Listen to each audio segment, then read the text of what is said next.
నర్సరావుపేట పట్టణంలో mining driving నివారణపై అవగాహన కార్యక్రమాన్ని నిర్వహించారు. ఈ కార్యక్రమంలో డిటిఓ సంజీవరావు కుమార్, ఆర్డీఓ శివనాగేశ్వరరావు, ఎం వంశీకృష్ణ, పి పవన్ కుమార్ పాల్గొన్నారు. ఎంవీఐ మనీషా మాట్లాడుతూ మైనర్ వయసులో వాహనాలు నడపడం చట్టవిరుద్ధమని, ఇది ప్రాణాలకు ప్రమాదకరమని తెలిపారు.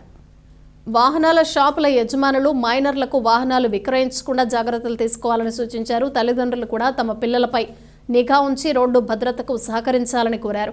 ఈ అవగాహన కార్యక్రమం ద్వారా ప్రజల్లో రోడ్డు భద్రతపై చైతన్యం పెంపొందించడం లక్ష్యంగా పెట్టుకున్నట్లు అధికారులు తెలిపారు.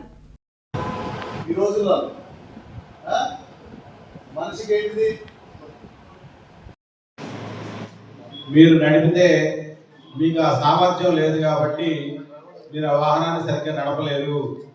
ఒక 18 సంవత్సరాలు దాటినాక మాత్రమే వాళ్ళకి ఆ వాహనాన్ని నడపడానికి సామర్థ్యం వస్తుందని భారత ప్రభుత్వం నిర్ణయించడం వల్ల మీకు అంత ఫైన్ వేయడం జరిగింది.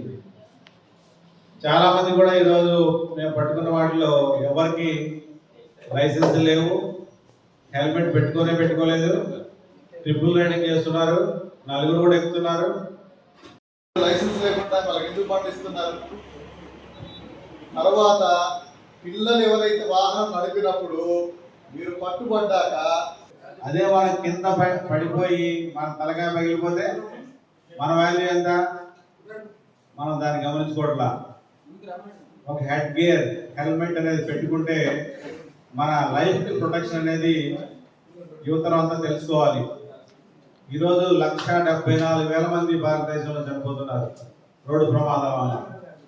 దానిలో 30% మంది యువతే, 25 to 35 years వాళ్ళే ఉన్నారు. ప్రధాన కారణం అధిక speed, rash driving, cell phone driving, drunk and driving. 4 కారణాల వల్ల ఎక్కువ మంది చనిపోతున్నారు. సో ఈరోజు ఇంతమంది వితౌట్ లైసెన్స్, అండర్ ఏజ్ నడుపుతూ పట్టుబడ్డారు. వాళ్ళ తల్లిదండ్రులు కూడా ఒకసారి వచ్చి వాళ్ళ ఒపీనియన్ కూడా చెప్పమంటాం. అసలు ఎందుకు ఇవ్వాల్సి వచ్చింది బండి? ఫ్రెండ్స్ ముగ్గురు, ఇద్దరు. ఎన్ని సంవత్సరాల అబ్బాయికి ఇంతకుముందు అనుభవం ఉందా? లైసెన్స్ ఉందా? లేదు. హెల్మెట్ పెట్టుకున్నావా? లేదు. మరి ఏదైనా స్కిడ్ అయి పడిపోతే అది ఇద్దరికి మాత్రమే. ప్రతి దానికి ఒక లిమిట్ ఉంటుంది. 2 వీలర్కి కూడా ఇద్దరు అనేది సీటింగ్ కెపాసిటీ. అందుకన్నా ఎక్కువ వెళ్ళినప్పుడు ఏంటంటే మీరు ఎమర్జెన్సీ టైంలో ఆ వెహికల్ బ్యాలెన్స్ చేయలేనప్పుడు ఏమవుతుంది? పడిపోయినప్పుడు ఫస్ట్ తగిలే దెబ్బ తలకే తగులుతుంది. ఎందుకంటే బాడీ బ్యాలెన్స్ అంతా కూడా వెహికల్ మీద ఉంటుంది. ఫస్ట్ హెడ్నే వెళ్ళి నేలకి హిట్ అవుతుంది. హిట్ అయినప్పుడు ఏమవుతుంది? మనం ఏమన్నా ఇనుప రాడ్లతో మన తల ఏమన్నా తయారైందని ఇక్కడ ఉన్న వాళ్ళు ఎవరైనా భావిస్తున్నారో చెప్పాలి. దయచేసి ఇక్కడ ఉన్న వాళ్ళలో ఎవరికైనా తల ఇనుప రాడ్లతో ఏమన్నా తయారై ఉంటే ఒకసారి హ్యాండ్స్ రైస్ చేస్తే మేము కూడా మిమ్మల్ని ఆపం. ఇంకా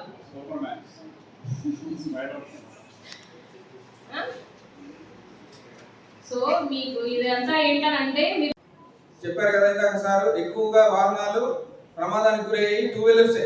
ఎందుకంటే మనకి కార్లు వాటికి ఉన్నట్టు క్యాబిన్స్ ఉండవు. ఎంత స్పీడ్ వెళ్ళినా బ్రేక్ కొట్టగానే బండి ఆగదు. మనం 40-50 మీద వెళ్ళే వాళ్ళకైతే బండి అవుతుంది, కానీ 100 మీద వెళ్ళే వాళ్ళకి ఆగదు కదా. పొద్దున ఇక్కడ మేము మార్నింగ్ చెకింగ్లో ఉన్నప్పుడు ఒక అతను స్పీడ్గా వెళ్ళాడు. ఆ డివైడర్ కొట్టుకొని మళ్ళీ వాళ్ళకి ఏమైనా అయిద్దామని మేము వదిలేసిన పరిస్థితి వస్తుంది. ఎవరి కోసం ఆపుతున్నామో తెలియటం లేదు. కాబట్టి అందరూ కూడా, మీరందరూ ఆల్రెడీ సార్ వాళ్ళు చెప్పారు, మేడం చెప్పారు, అందరికీ అన్నిటికన్నా ప్రాణం విలువైనది కాబట్టి ఖచ్చితంగా అందరూ రూల్స్ పాటించాలి. Thank you. 25 years వచ్చేంత వరకు కూడా మీకు లైసెన్స్ ఇవ్వరు. బ్లాక్ లిస్ట్ లో ఆధార్తో పెట్టేస్తాం. దానికి మీ ఆధార్ కార్డు నంబర్ మారుద్దా? మారదు కదా. అందుకే మీరు ఎక్కడికి వెళ్ళినా ఇవ్వలేరు. ఎక్కడికి వెళ్ళినా ఈ ఊరు కాదని మీరు తెలంగాణ వెళ్ళినా ఇవ్వలేరు, ఢిల్లీ వెళ్ళినా, గుజరాత్ వెళ్ళినా, ఎక్కడికి వెళ్ళినా మీకు లైసెన్స్ రాదు.